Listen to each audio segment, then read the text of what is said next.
Class 12 biology chapter 6 वंशागति का आणविक आधार, इस चैप्टर का पार्ट 2 लेकर के आए हैं। पार्ट 1 कल मैंने अपलोड किया था।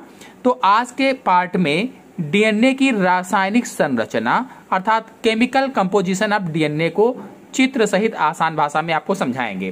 तो देखिए, जो डीएनए होता है, डीएनए मुख्य रूप से 3 चीजों से मिलकर बना होता है। वो 3 चीजें कौन कौन सी होती हैं?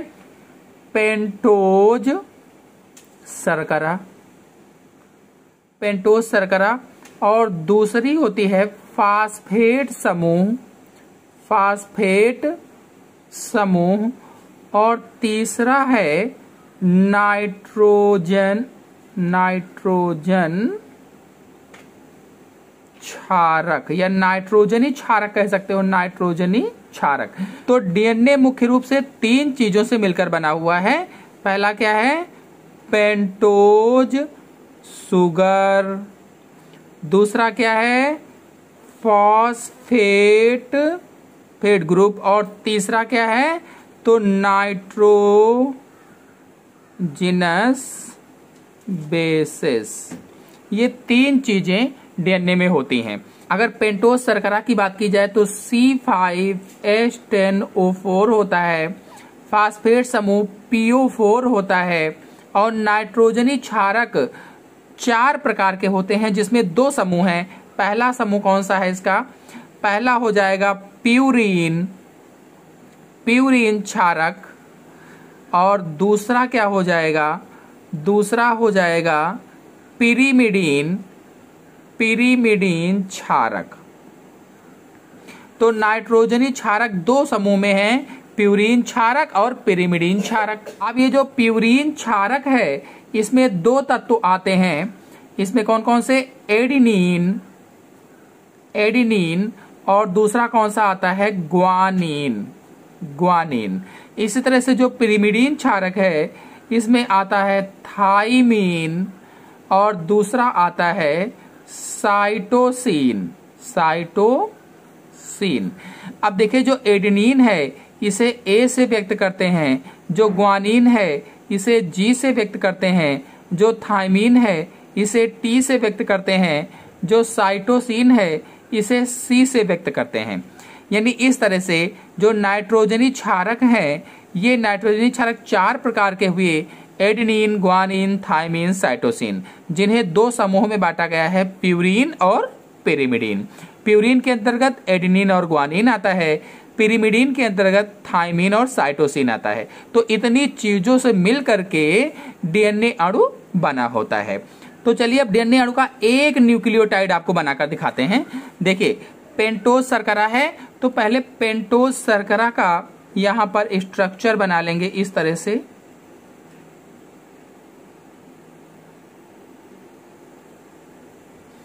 ये पेंटोज शुगर हो जाएगी, यहां पर O लिख सकते हैं। यहां से कार्बन लगाएंगे। इसको कैसे काउंट किया जाता है? देखिए, जो शर्करा है, शर्करा के जो कार्बन होते हैं, कार्बन परमाणु को प्राइम नंबर 1, 2, 3, 4 और 5 वाला यहां होता है, 5 से व्यक्त किया जाता है। ये प्राइम नंबर हैं, 1, 2, 3, 4, 5। ये कार्बन परमाणुओं के प्राइम नंबर होते हैं, प्राइम नंबर से इनको व्यक्त किया जाता है। तो ये हो गया पेंटोज शर्करा C5H10O4। और इसके बाद में देखिए, ये जो 5वां कार्बन होता है, 5वें कार्बन से देखिए दूसरा है फास्फेट समूह PO4। तो 5वें कार्बन से ये जुड़ा होगा फास्फेट समूह PO4। डबल बांड कर दीजिए, सिंगल बांड और O। इस तरह से ये PO4 हो जाएगा। और इसके बाद में देखिए, यहाँ पर नाइट्रोजनी क्षारक है, तो नाइट्रोजनी क्षारक यहां से जुड़ेगा पहले कार्बन से। आप कोई भी क्षारक जोड़ सकते हो, एडेनिन, ग्वानिन, साइटोसिन, थाइमीन, 4 होते हैं, हमने एडेनिन को जोड़ दिया है। तो इस तरह से ये एक न्यूक्लियोटाइड हो जाएगा। ये क्या है? एक न्यूक्लियोटाइड हो गया, ये एक न्यूक्लियोटाइड है। इसी तरह से कई सारे एक चेन में, जैसे ये डीएनए है, ये डीएनए होता है जैसे, तो ये एक जो इसकी चेन होती है, एक चेन में कई न्यूक्लियोटाइड होते हैं। कई सारे न्यूक्लियोटाइड मिल करके एक चेन का निर्माण करते हैं। कई होते हैं इसीलिए इसको कहा जाता है पॉली। पॉली मीन्स क्या होता है, कई न्यूक्लियोटाइड जुड़ते हैं तो पॉलीन्यूक्लियोटाइड चेन हो जाती है। और डीएनए 2 पॉलीन्यूक्लियोटाइड श्रृंखलाओं का बना होता है। तो इसमें अब एक न्यूक्लियोटाइड को मैंने आपको बनाना बताया हुआ है।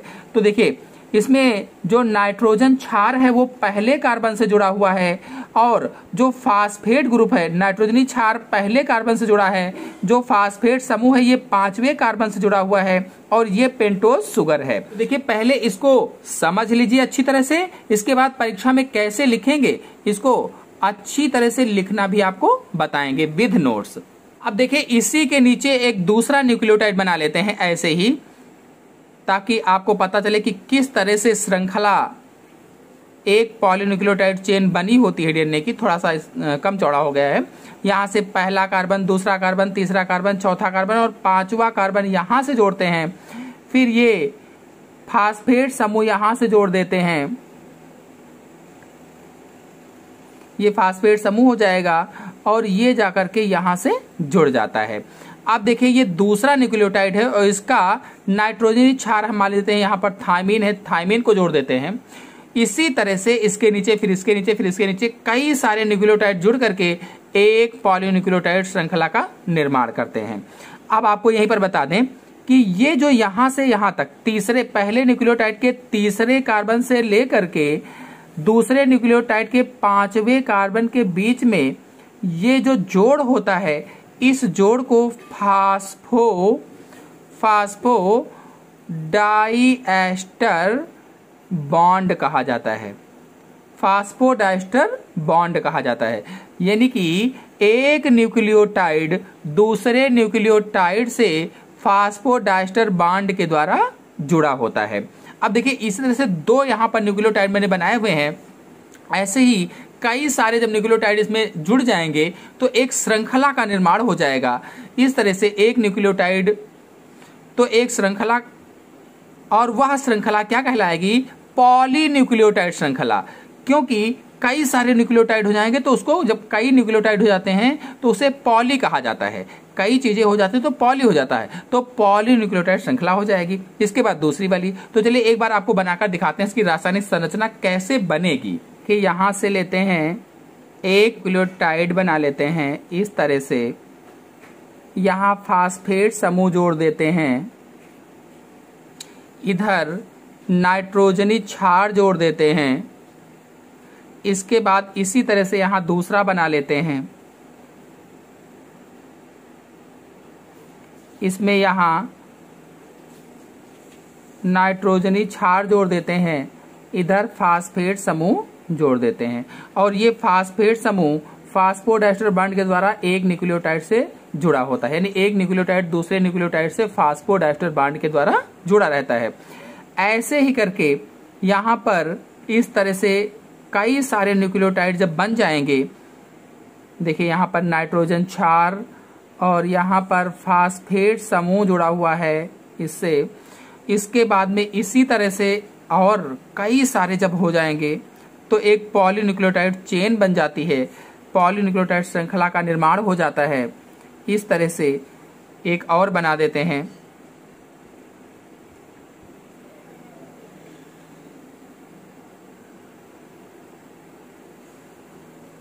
अब देखिए ये एक श्रृंखला बन गई है। इसको हम मान लें कि ये 5 प्राइम है, 5 इंड है और ये 3 इंड है। यहां पर 3 इंड है नीचे की तरफ, ये 3 इंड है और ये 5 इंड है, यानी 3 प्राइम और 5 प्राइम है। अब जो दूसरी चेन होती है वो इसकी एंटी पैरेलल होती है। एंटी पैरेलल यानी प्रति समानांतर होती है, तो ये बिल्कुल उल्टा हो जाएगा। देखिए जब दूसरी चेन बनाएंगे तो इस तरह से बनाएंगे। अब यहां देखिए फास्फेट समूह 5वें कार्बन से जुड़ा है, तो यहां से फास्फेट समूह जोड़ देंगे, ये फास्फेट ग्रुप हो जाएगा। और यहां से देखिए पहले कार्बन से नाइट्रोजनी बेस, तो यहां पर टी है, टी का कॉम्प्लीमेंट्री बेस पेयर क्या होगा, टी का क्या होगा, थायमीन का क्या होता है,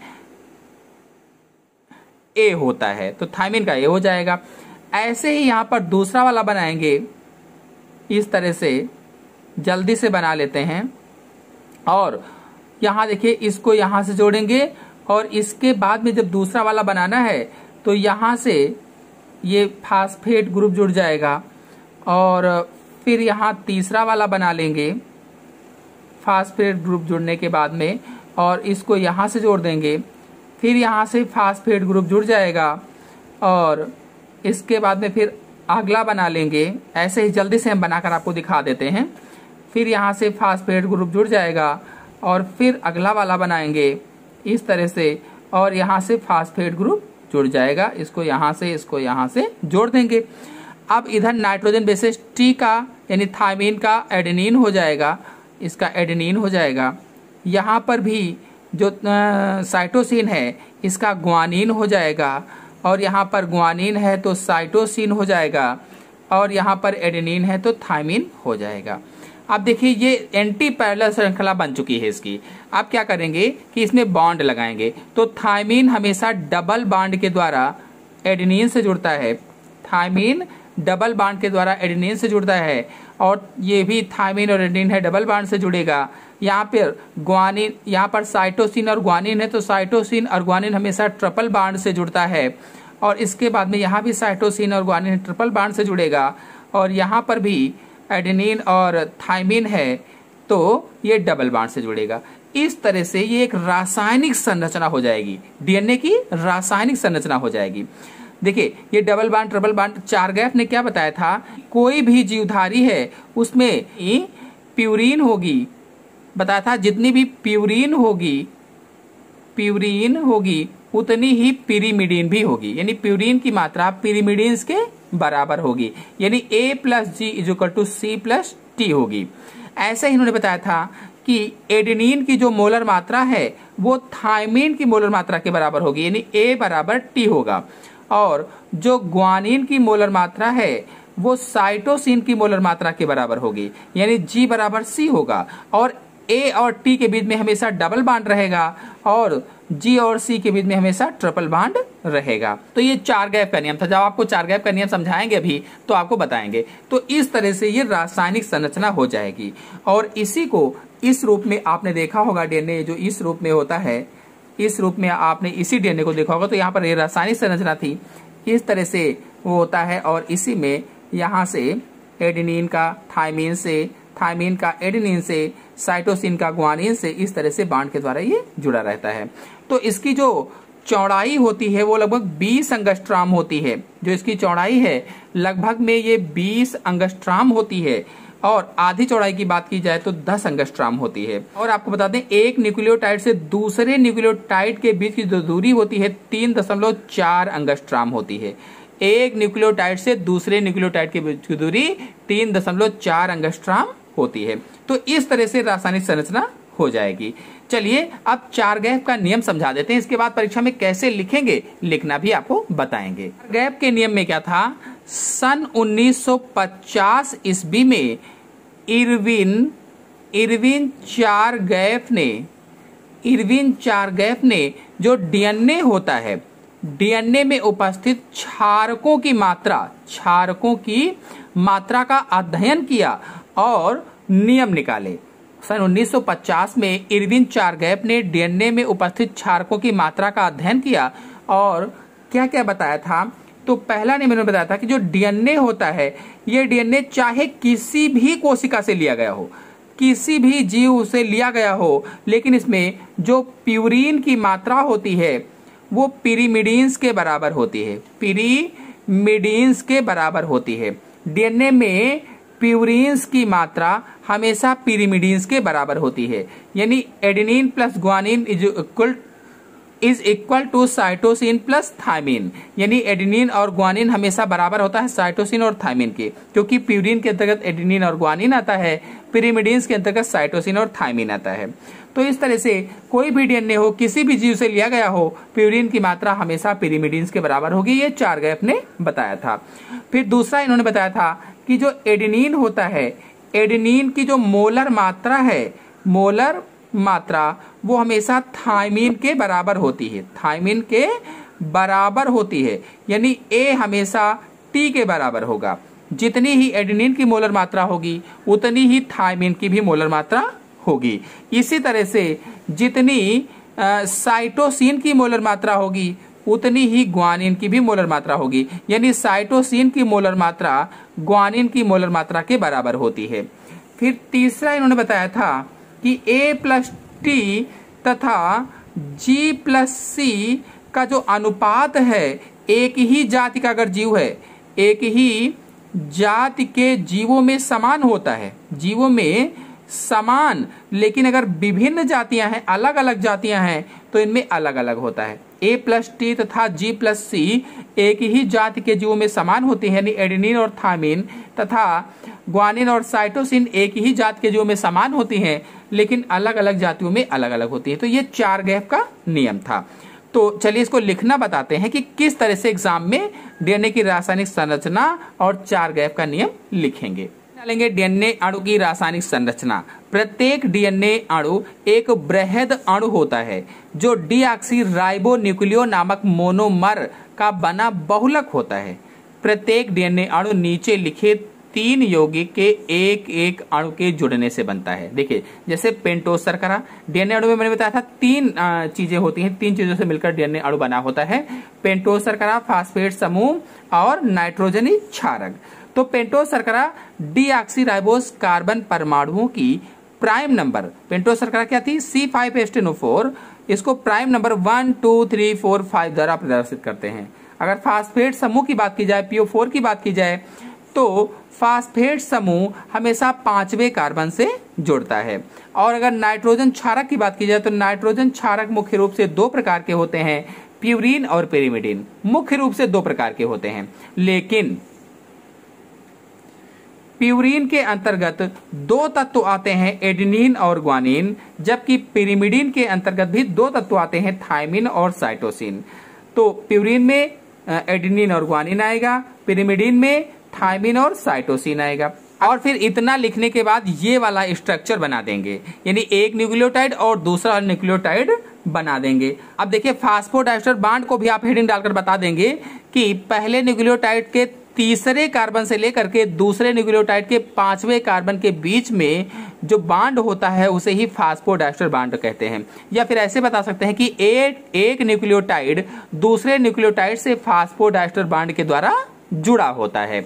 और इसके बाद में 4 गैप का नियम कैसे लिखेंगे, चलिए आपको दिखाते हैं। तो हेडिंग डालेंगे 4 गैप का नियम। सन 1950 में इरविन 4 गैप ने डीएनए में उपस्थित क्षारकों की मात्रा का अध्ययन किया और निम्नलिखित निष्कर्ष निकाले। डीएनए को चाहे किसी भी जीव से लिया गया हो, सभी में प्यूरीन की मात्रा पिरिमिडिन्स की मात्रा के बराबर होती है, यानी A+G=C+T। फिर दूसरा था एडेनिन की मोलर मात्रा थायमिन के बराबर होती है, यानी A=T। अगला था साइटोसिन की मोलर मात्रा ग्वानिन के बराबर होती है, यानी C=G। और फिर अगला था A+T तथा G+C का अनुपात एक ही जाति के जीवों में समान किंतु विभिन्न जाति के जीवों में भिन्न भिन्न होता है या अलग अलग होता है। और फिर वाटसन और क्रिक मॉडल अगले वीडियो में आपको चित्र सहित आसान भाषा में समझाएंगे, क्योंकि ये बहुत ही ज्यादा इंपॉर्टेंट है। आज के अंक में इतना ही। अगले अंक की जानकारी के लिए मेरे चैनल को सब्सक्राइब कर लीजिए। वीडियो को लाइक ना किया हो तो लाइक कीजिए, अपने सभी दोस्तों में शेयर कीजिए। धन्यवाद।